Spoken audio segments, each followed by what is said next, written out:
기도하겠습니다.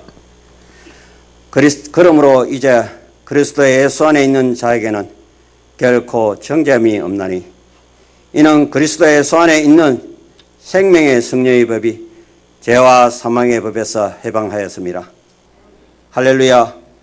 존귀와 영광을 받으시는 하나님, 예수님께서 이 땅에 사람의 모습으로 오셔서 저희들 죄 때문에 십자가에 죽으심으로 저희들이 죄와 사망의 법에서 해방되었습니다. 이 시간 예수 안에 있는 생명의 성령의 법으로 인하여 죄 많은 저희들 하나님 전으로 이끌려서 하나님께 예배드리는 복된 시간을 주시니 감사하옵니다. 하나님 아버지, 사순절 교환을 보내서 다시 한번 예수님을 생각하게 하심에 감사합니다. 나 죄 때문에 십자가를 지신 예수님을 깊이 생각할 수 있게 하시고 예수님의 고난을 묵상하며 그 아픔의 고통을 마음속 깊이 새기며 나는 죄인입니다 고백하며 동의하는 저희들 되게 하옵소서. 하나님 아버지, 저희가 자랑할 것은 오직 예수님 십자가밖에 없음을 고백합니다. 사도 바울처럼 예수님의 십자가를 담대히 자랑하며 이제는 사망의 법 아래 사는 영혼들을 하나님의 앞으로 인도하여 구원하는 저희들이 되게 하옵소서. 하나님 아버지, 우리 교회를 축복하옵소서. 하나님 몸된 우리 교회가 사명을 잘 감당하며 많은 영혼을 구원하며 생명의 성령의 법으로 십자가만을 붙드는 교회 되게 하옵소서.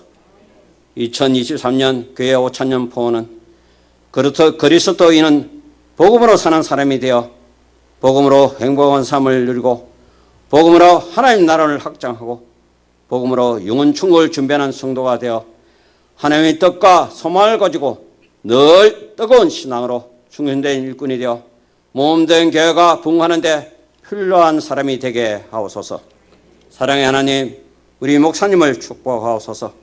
영육간에 강건함을 더하여 주시고 단위에서 하나님 말씀을 선포하실 때 하나님의 권세와 능력을 허락하시고 늘 성령의 기름 부으시고 충만하게 하옵소서.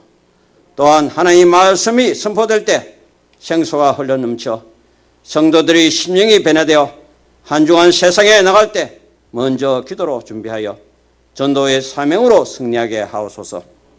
하나님 아버지, 특별히 기도합니다. 육신의 아픔으로 힘들어하는 자녀들이 있습니다. 이 시간 말씀이 선포될 때 육신의 아픔이 치료되는 기적이 일어나게 하시고 연약한 심령이 강하고 담대함으로 살아갈 수 있게 하옵소서. 또한 물질로 인하여 힘들고 어려운 가정에는 물질의 통로를 열어주시고 자녀들의 가정에 삶의 의미를 행복하게 하시니 감사합니다.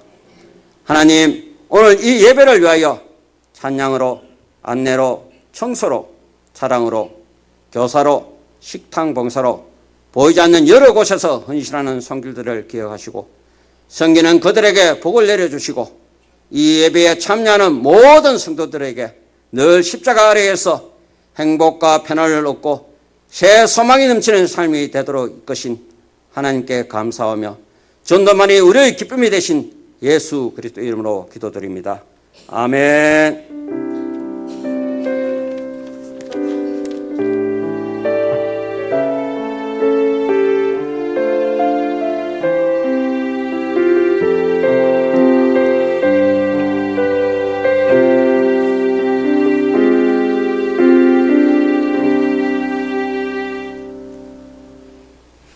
여러분, 하나님 말씀은 신약 성경 베드로전서 1장 18절에서 19절 두 절 말씀을 우리가 함께 말씀을 찾아서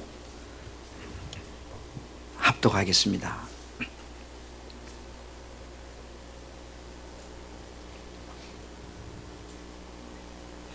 우리 같이 큰 소리로 하며 합독합시다. 시작. 너희가 알거니와 너희 조상이 물려준 헛된 행실에서 대속함을 받은 것은 은이나 금같이 없어질 것으로 된 것이 아니요 오직 흠없고 점없는 어린 양 같은 그리스도의 보배는 피로 된 것이니라. 아멘.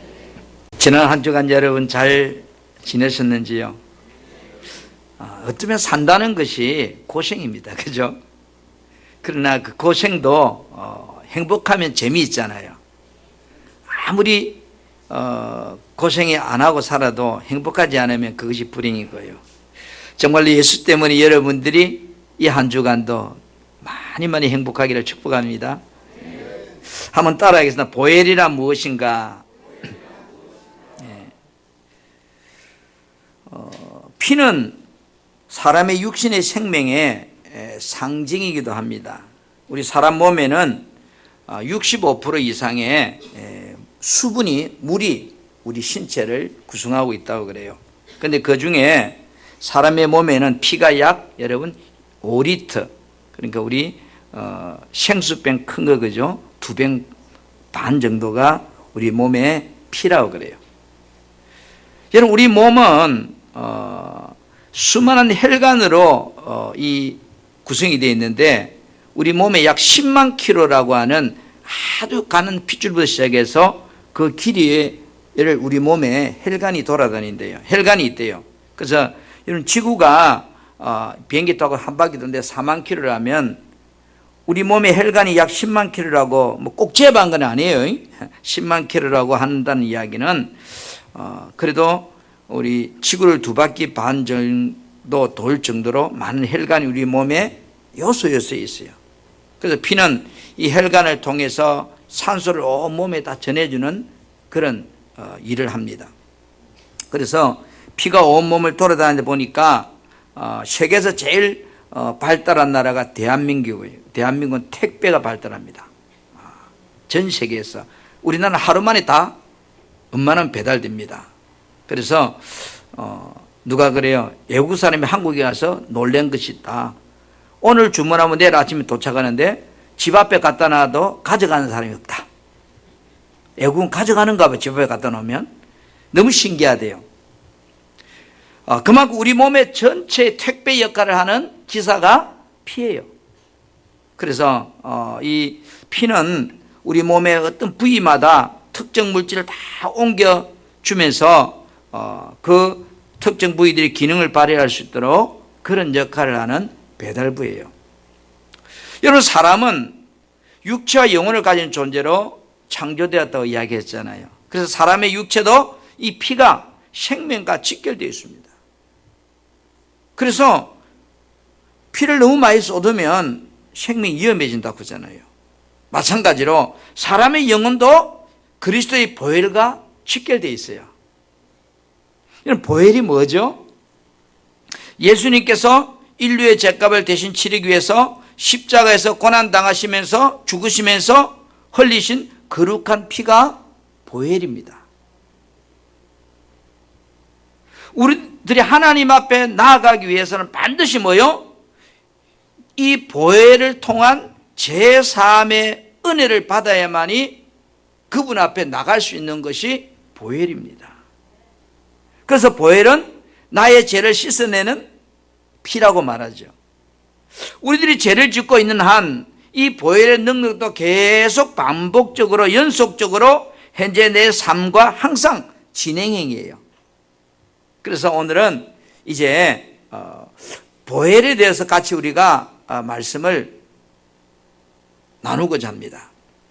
어느 날 주인이 종에게 이렇게 말합니다. 야, 우리 저 마을 들판에 가면 우리 천평이 그 논이 있잖아.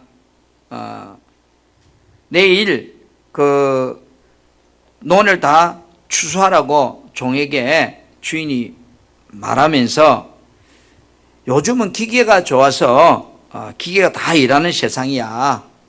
그렇게 말하고 주인이 종에게 지시하고 갔습니다. 다음날 아침에 주인이 종에게 물었습니다. 어제 들판에 있는 논의 배를 다 추수하라고 했는데 어떻게 됐니? 그러니까 종의 대답이 특이합니다. 다 배웠겠지요. 너 대답이 무슨 그런 말이 있어. 다 배웠겠지요가 무슨 말이냐? 왜 어제 주인께서 기계가 다 일한다고 하기에 트랙터를 논에 두고 왔으니까 기계가 다 배웠겠지요. 그렇게 대답하더랍니다. 여러분, 트랙터가 일을 하는 것은 분명히 맞습니다. 그죠? 그렇다고 트랙터를 그냥 논에 둔다고 배가 추수가 되던가요? 사람이 그 트랙터를 자꾸 운전을 해야 추수를 하는 거잖아요. 물이 우리 몸을 씻는 것은 분명해요. 샤워하잖아요, 물이. 그렇지만 내가 물을 가지고 내 몸을 씻어야 물이 몸을 씻게 되는 거잖아요. 우리 주부들이 세탁기 안에다가 세제하고 세탁물하고 넣어둔다고 세탁기가 저절로 돌아갑니까? 사람이 그 세탁기를 작동시켜 줘야 세탁기가 돌아가는 거예요. 오늘 우리가 예를 들어서 이 마이크가 있어요. 이 마이크는 사람의 소리를 크게 전복시켜주는 역할을 하는 것이 마이크입니다. 그런데 이 마이크가 저절로 소리를 전복시키지는 않잖아요. 이 마이크를 가지고 사람이 소리를 여기에 말할 때 이 마이크가 지 역할을 하는 거잖아요. 아멘. 이처럼 여러분, 예수님의 보혈이 나의 모든 죄를 깨끗하게 했습니다. 깨끗하게 합니다. 그런데 보혈이 이미 내 죄를 다 씻었다고 말한다고 해서 저절로 보혈이 여러분 죄를 씻을 수 있는가요? 그런 건 아니잖아요. 트랙터가 일을 다 한다고 할지라도 트랙터를 잡고 운전을 해야만이 트랙터가 그 일을 하잖아요. 죄가 저절로 씻어진다면 우리는 왜 보혈로 깨끗하게 하라고 주님이 우리에게 그렇게 말씀할 이유가 없잖아요. 이처럼 보혈이 능력이 있어도 인간이 할 일이 있고 하나님이 하실 일이 있다는 것을 우리는 알아야 돼요. 아멘. 요한계시록 22장 14절에 자기 두루마기를 빠는 자들은 복이 있으니 이랬거든요. 이 말이 무슨 말일까요? 자기 죄를 자기가 씻어야만 구원받고 천국에 들어간다, 그런 의미예요. 보혈도 이와 같다는 거죠. 보혈이 우리 죄를 씻고 우리를 천국으로 인도하는 게 분명히 맞아요.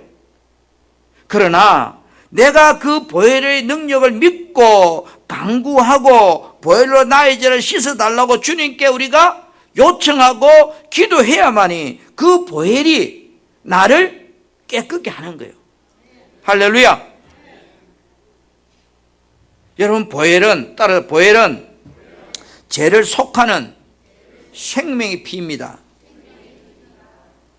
레위기 17장 11절에 육체의 생명은 피에 있다고 그랬습니다. 그러면서 생명이 피에 있기 때문에 피가 죄를 속한다고 성경은 말씀하고 있어요. 생명이 피 속에 있지만 피가 죄를 속해낸다, 깨끗게 한다. 보혈의 능력은 분명히 있지만 그 보혈의 능력은 죄를 사면케 하는 능력을 가졌다, 그런 말이죠. 그래서 에베소 1장 7절에 이 말씀을 그의 피로 말미암아 속량꽃 제사함을 받았느니라, 이렇게 성경은 말씀하고 있습니다. 우리가 구약시대는 사람의 죄를 사함받기 위해서는 내 대신에 짐승의 피가 필요했습니다. 히브리서 9장 22절부터 보니까 율법을 따라 그의 모든 물건이 피로서 정결하게 되나니 피 흘림이 없은즉 사함이 없다, 이래. 반드시 피를 흘려야만이 죄 문제가 깨끗게 된다, 이렇게 구약시대는 말씀하고 있습니다. 그래서 요한복음 1장 29절에 세상 죄를 지고 가는 하나님의 어린 양이라는 이 표현은 그 구약의 예표를 설명해 주고 있는 그런 말씀이에요. 예수 그리스도의 피는 짐승의 피를 대신한 피다, 이 말이에요. 하나님 앞에서 인류의 죄값을 대신한 속죄를 위한 생명의 피다는 거예요. 그렇기 때문에 예수 그리스도의 보혈은 구약에서 뭐요? 그림자로 계시된 대제사장의 속죄 행위의 실체인 것이 예수의 피다는 거죠. 아멘. 그렇기 때문에 예수의 피는 아담으로부터 물려받은 모든 원죄로부터 우리를 깨끗게 하는 피입니다. 그래서 로마서 3장 25절에 예수를 하나님이 그의 피로서 이뤄놓고 화목제물을 세웠었으니 전에 지은 죄를 강가하심이라. 전에 지은 모든 죄를 깨끗하게 하심이라 이랬어요. 우리가 짓지 않았던 그 원죄도 이 예수의 피는 깨끗게 했다는 거예요. 그리고 우리가 분명히 구원받은 자가 맞지만 우리가 살아가다 보면 연약해서 또 죄를 짓고 끊임없는 자범죄를 짓고 살아요. 그래서 이 예수의 피는 요한 1장 7절에 그 아들 예수의 피가 우리의 모든 죄에서 깨끗하게 한다. 우리의 자범죄도 깨끗하게 하는 피가 이 보혈이라는 거예요. 할렐루야. 그것으로 끝나면 안 되잖아요. 마지막 주님 심판대 앞에, 하나님 심판대 앞에 섰을 때에 내 모든 속죄의 사면도, 다시 한번 구원받는 것도 이 예수의 피라는 거예요. 그래서 로마서 5장 9절에 그의 피로 말미암아 우리가 어렵게 되었다. 그리고 진노하심에서 구원을 받을 것이니 이랬어요. 예수의 피로 말미암아 우리는 주님 앞에서 깨끗게 된다는 거예요. 심판받게 된다는 거예요. 이 말은 구원받는다는 거죠. 그런데 여러분, 이 보혈은 하나님께서 죄를 속한 생명의 피라고 우리에게 언약했다, 약속했다, 이런 거 보증했다는 뜻이거든요. 마가복음 14장 24절에 보니까 많은 사람을 위하여 흘리는 나의 피 곧 언약의 피다, 약속의 피다. 하나님이 우리에게 약속해 주신 피다는 거예요. 보혈이. 이 말을 다시 바꾸면 보혈은 제3의 능력을 가지고 있다는 것을 하나님께서 우리에게 뭐하고 있다? 보증해 주고 있다, 이 말이에요. 하나님께서 우리에게 보증해 주고 있는 이 보혈은 그 능력이 변질되지 않는다는 거예요. 영원하다는 거예요. 그것을 약속하고 있다는 거예요. 오늘 여러분, 천국은 어떤 사람이 들어갑니까? 완전한 사람이 들어갑니까? 천국은 완전한 사람이 들어가는 곳이 아니에요. 예수 그리스도의 보혈을 믿음으로 그 공로를 힘입어서 용서받은 죄인들이 은혜로 들어가는 곳이 천국이지, 완전해서 들어가는 것이 천국이 아닙니다. 완전해서 천국 들어간다면 아무도 갈 사람이 없어요. 예수 외에는 갈 사람이 없습니다. 왜요? 인간은 완전한 자가 없기 때문에. 보혈은 하나님 앞에서 나의 원죄의 용서를, 내가 살아가는 삶의 자범죄의 용서를 장차 하나님의 진노의 심판대 앞에서 구원의 자리로 인도하는 그런 생명의 피가 바로 보혈이라는 거죠. 아멘. 그것을 하나님이 우리에게 뭐요? 언약하고 있기 때문에, 약속하고 있기 때문에 언약의 피라고 말하는 거예요.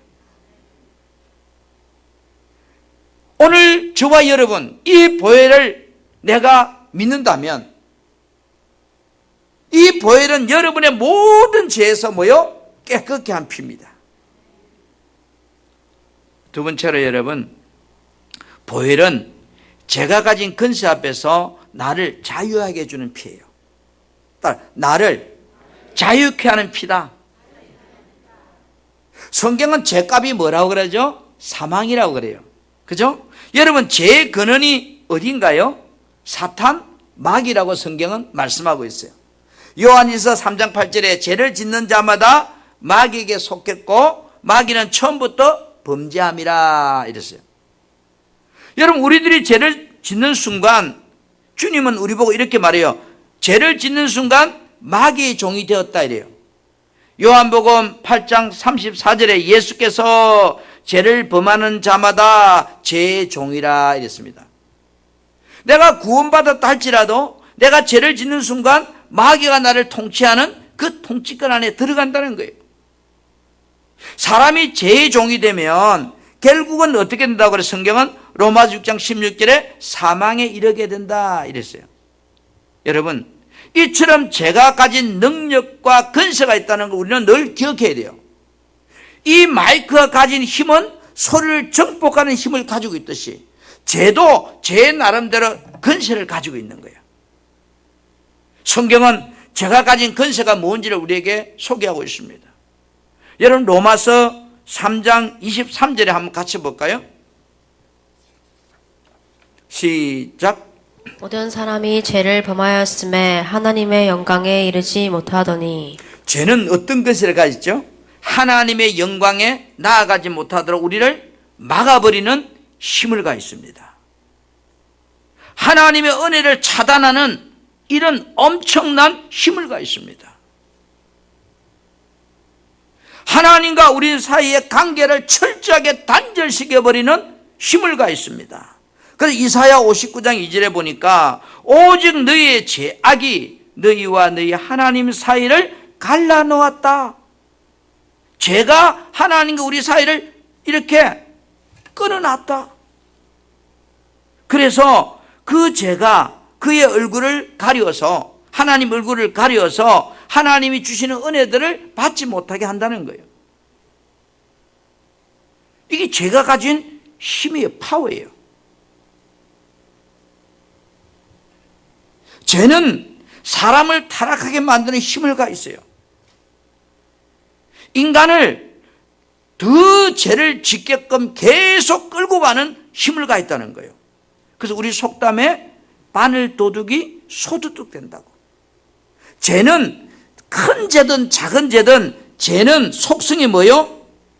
끊임없이 사람을 어떻게 만든다? 타락하게 만든다. 이사야 64장 6절에 보니까 죄악이 바람같이 우리를 몰아가나이다 이랬어요. 죄가 끊임없이 나를 몰고 가는 거예요. 바람처럼. 바람에 마치 모든 것이 몰려가듯이. 이게 죄가 가진 힘들이에요. 그래서 죄 속에 들어가면 빠져나오지 못하도록 계속 죄가 나를 끌고 가는 힘을 가지고 있다는 거예요. 그래서 결국은 어떻게 할까요? 로마서 5장 12절부터 14절에 보니까 죄 사망의 근세를 가지고 있다는 걸 이야기해요. 죄가 세상에 들어오고 죄가 결국은 사람을 죽이더라는 거예요. 그래서 이 땅에 살아가지만 사망이 왕노릇하는 인생에 매여 사는 불행한 삶을 살게 만드는 것이 죄라는 거예요. 육신만 그렇게 하면 얼마나 좋겠어요.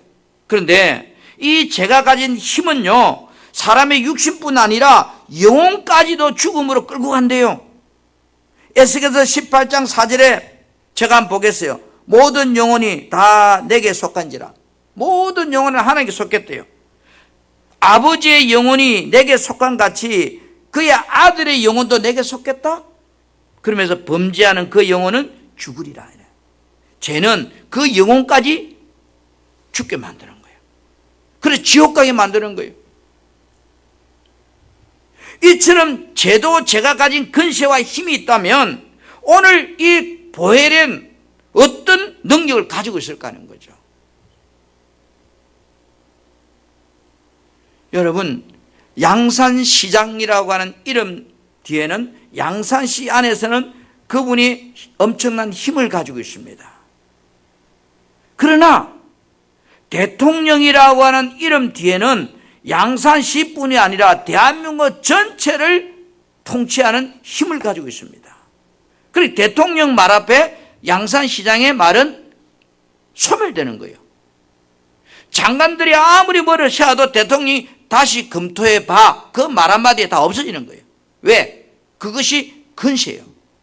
죄는 우리를 하나님 영광에 나가지 못하도록 가로막는 역할을 하고 계속해서 나를 타락하게 만들고 결코 나를 죽여서 영혼까지 죽이는 힘을 가지고 있지만 그 반대로 예수님의 보혈은 이 죄가 가지고 있는 능력을 다 도말시키는 엄청난 힘을 가지고 있습니다. 아멘. 이걸 여러분 믿으셔야 돼요.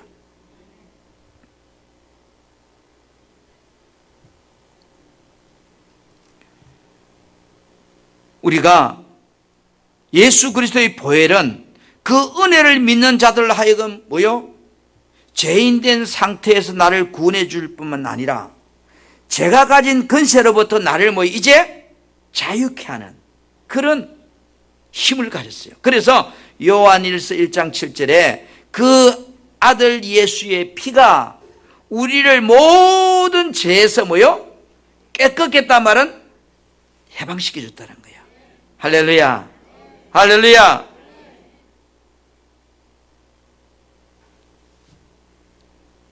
근래 뉴스 중에 주 56시간 근무제를 노동부에서 내놨는데 시끄러우니까 대통령이 다시 조사해봐, 다시 검토해봐라 하니까 쏙 들어가 버렸어요.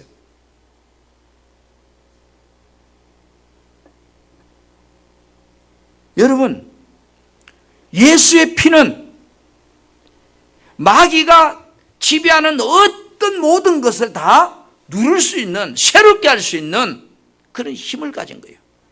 할렐루야.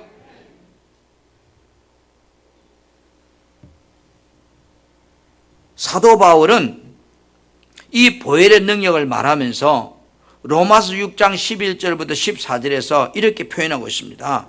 제가 현대인의 성경을 통해서 한번 보면 11절에 이와 같이 여러분들도 죄에 대해서는 죽은 사람입니다는 거예요. 그렇죠.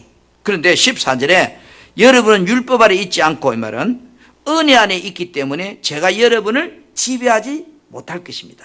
어디 안에 있기 때문에요? 은혜 안에. 이 말, 은혜 안에 있단 말은 보혈의 능력 안에 있기 때문에 제가 여러분을 지배하지 못한다는 거예요. 이 말은 죄로부터 해방받은 자들이라는 거예요. 마귀의 힘으로부터 자유하게 된 자들이라는 거예요. 할렐루야.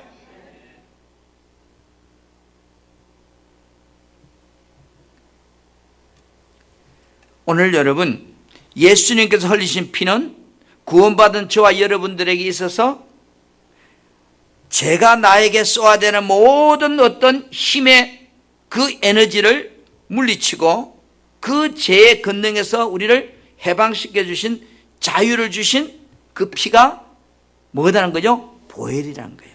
할렐루야. 세상의 어떤 힘 앞에서 여러분은 보혈의 능력을 사용할 수 있는 사람이 되어야 돼요. 왜?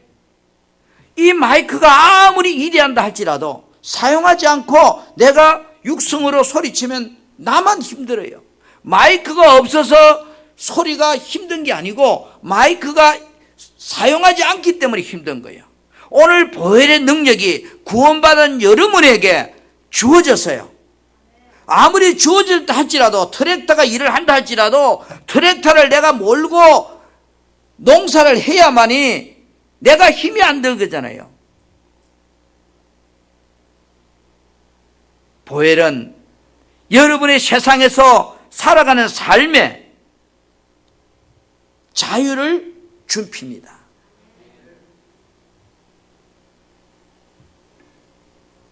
세 번째로 여러분, 보혈은 저와 여러분의 삶에 따라 승리를 가져다 준 피다.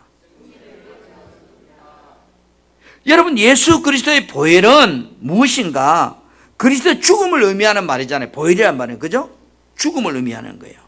성경은 예수 그리스도의 죽음을 단순한 어떤 육체의 죽음으로 표현하지 않았어요. 예수 그리스도의 죽음은 인간이 받아야 할 행벌을 대신한 죽음이라고 그렇게 표현하고 있거든요. 여러분, 히브리서 2장 9절 말씀을 같이 한번 이 말씀을 보기를 원해요. 히브리서 2장 9절 말씀 시작. 오직 우리가 천사들보다 잠시 동안 못하게 하심은 입은 자, 곧 죽음의 고난 받으심으로 말미암아 영광과 존귀로 관을 쓰신 예수를 보니 이를 행하심은 하나님의 은혜로 말미암아 모든 사람을 위하여 죽음을 맛보려 하심이라. 아멘. 죽음의 고난 받으심으로 말미암아 그랬거든요. 그러니까 이를 행하심은 죽음의 고난을 받으심을 행하심으로 하나님의 은혜로 말미암아 모든 사람, 저와 여러분 포함 모든 사람을 위하여 죽음을 맛보게 하라입니다. 나는 안 죽었어요. 그런데 그 예수의 죽으심이 나도 그 죽음을 맛보게 했다는 거예요. 죄악으로 인한 형벌은 하나님과 단절이었습니다. 에덴의 축복의 단절이었습니다. 성경은 이런 단절 상태를 사망이라고 말하고 혹은 죽음이라고 그렇게 설명하고 있습니다. 죄인된 인생의 의미는 죽음을 향해 존재한다고 해도 틀린 말이 아닐 거예요. 많은 사람들이 진리와의 단절, 희망과의 단절, 행복과의 단절, 단절된 삶을 계속 하다가 끝내는 뭐요? 이 현세와 단절, 다시 말해 죽음을 통해서 이제 영원한 단절로 끝나버리는 것이 인생이에요. 이것이 보편적인 사람들이 가진 삶이에요. 그런데 우리에게는 이 예수 그리스도의 보혈이라는 것을 통해서 끊어진 모든 것을 단절해서 뭐요? 연결시켜 주었어요. 희망의 단절에서 희망의 소망의 연결로, 행복의 단절에서 행복의 연결로, 현세의 삶이 이제 영생의 연결로, 그래서 천국의 소망을 가지도록 우리에게 만들어준 것이 이 예수님의 보혈이에요. 예수님께서 십자가에 죽으실 때 여러분 마가복음 15장 33절에 보니까 예수님이 절규하는 내용이 나옵니다. 나의 하나님 나의 하나님 어찌하여 나를 버리시냐고. 이 애침을 한번 생각해 보세요. 바로 내가 이 땅에서 지금 애쳐야 될 이야기예요. 내가 애쳐야 될 이 애침을, 내가 지옥문 앞에서 애쳐야 될 이 애침을 주님이 나 대신 절규하고 있는 거예요. 그래서 예수님은 대리적인 행벌의 고난을 받으심으로 저와 여러분을 사망에서 생명으로, 영생의 시작으로 우리를 모여 인도해 주신 피가 보혈이에요. 아멘. 그 피가 나를 영생의 삶의 시작을 주신 거단 말이에요. 그래서 요한복음 3장 16절에 그죠? 아들을 믿는 자에게는 뭐가 있다고 그래요? 영생이 있다고 그래요. 아들의 뭐를 믿어요? 물론 아들이 하나님이라는 사실을 믿지만 그 아들의 죽으심의 그 보혈이 나를 영생이 있게 했다는 거예요. 영생은 하나님과 영원히 사는 걸 영생이라고 그래요. 그 아들의 피가 나를 거룩하게 해주었다 그래요. 히브리서 10장 10절에는 우리가 거룩함을 얻었노라 이랬어요. 나를 죄 없도록 하나님이 그렇게 이 피를 통해서 해주셨다는 거예요. 이런 보혈은 죄를 깨끗게 함으로 결국 나를 뭐요? 영생으로 들어가는 관문이 되겠다는 거예요. 하나님의 자녀가 되게 했어요. 보혈을 믿는 나는 더 이상 죄인이 아니에요. 거룩한 하나님의 백성이에요. 보혈은 우리를 하나님 앞에 당당하게 나갈 수 있도록 승리하는 삶을 살 수 있도록 내 인생을 전환점으로 바꿔주신 그 피가 보혈이란 말이에요. 그래서 베드로전서 2장 9절에는 너희를 택하신 족속이요 왕같은 제사장이라는 거예요. 나는 하나님 나라의 백성이라는 거예요. 사랑하는 우리 성도 여러분,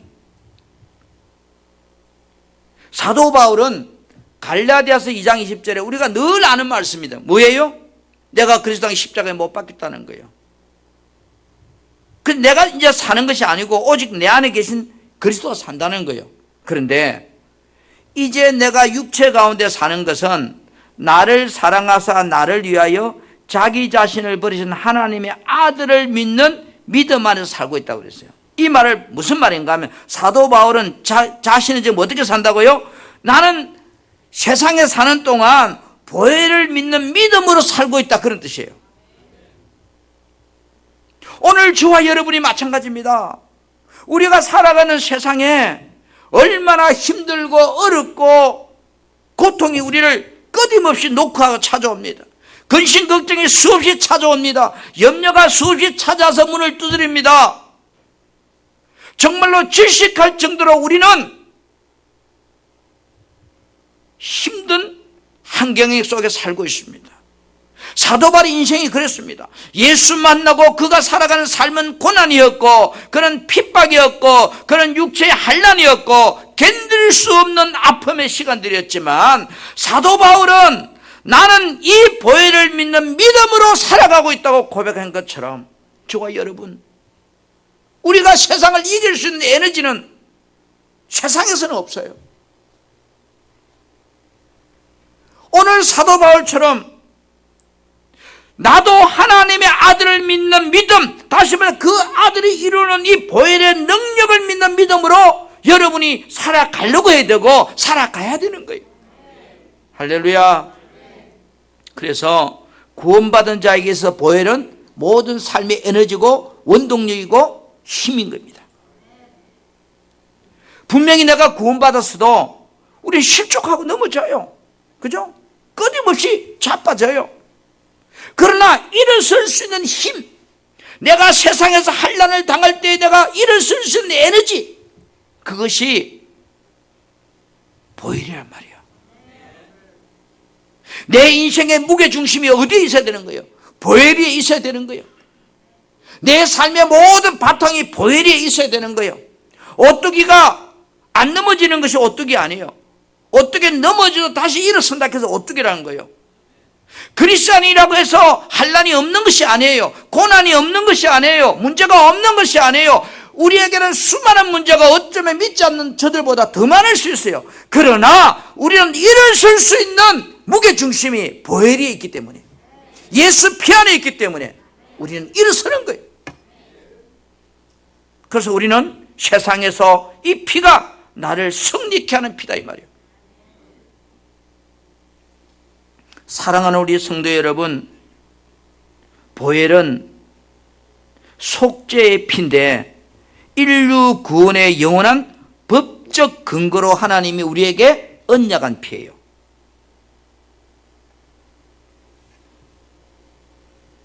요한계시록 5장 9절에 보니까 일찍 죽음을 당하사 각 족속과 방언과 백성과 나라 가운데서 사람들을 피로 사서 하나님께 드리시고 이랬습니다.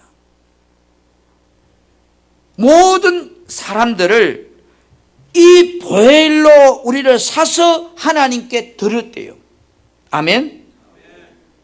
그 보혈은 구원받은 나에게 있어서 생명이고 영원한 찬송이고 나의 승리의 모든 원천이에요. 그래서 여러분, 고린도서 10장 16절에 우리가 감사기도를 드리면서 마시는 축복의 잔은 그리스도의 피를 함께 나누어 마시는 거죠. 내가 행복한 것은 그리스도의 피 때문이라는 거예요. 내가 즐거운 것은 그리스도의 피를 함께 먹었기 때문이라는 거예요. 예수 그리스도의 속죄의 보혈은 오늘 믿는 저와 여러분들에게 모든 삶의 축복의 근거입니다. 오늘 저와 여러분 힘드시죠? 어쩌면 산다는 것 자체가 힘듭니다. 아침부터 저녁까지 일터에 나가서 먹고 사는 문제 때문에 몸부림쳐야 되고, 또 일터가 없는 사람은 노는 것도 힘들어요. 그렇잖아요. 놀아보세요. 아이들도 공부하는 거 엄청 힘들어요. 부모는 공부해라 말 한마디 하면 되지만 그 부모 말을 듣고 공부하려는 아이는 죽을 맛이에요. 정말로 우리가 산다는 것이 여러분 지칩니다. 그러나 세상은 끊임없이 우리를 향해서 이렇게 도전해요. 거기서 우리를 행복하게 만들어주고 승리하게 하는 비결이, 오늘 사도 바울이 그랬잖아요. 나는 예수 그리스도를 믿는 믿음 안에 산다는 말처럼 나는 바로 예수님이 흘리신 그 보혈의 능력을 믿고 나는 살아가노라고 고백한 것처럼, 저와 여러분의 인생의 삶이 힘드십니까? 주저앉을 이유가 없어요. 나에게는 예수의 피가 있잖아요. 그 보혈의 능력을 붙잡고 여러분, 우리가 세상에 승리해서 갈 수 있기를 주님의 이름으로 여러분에게 축복합니다. 아멘.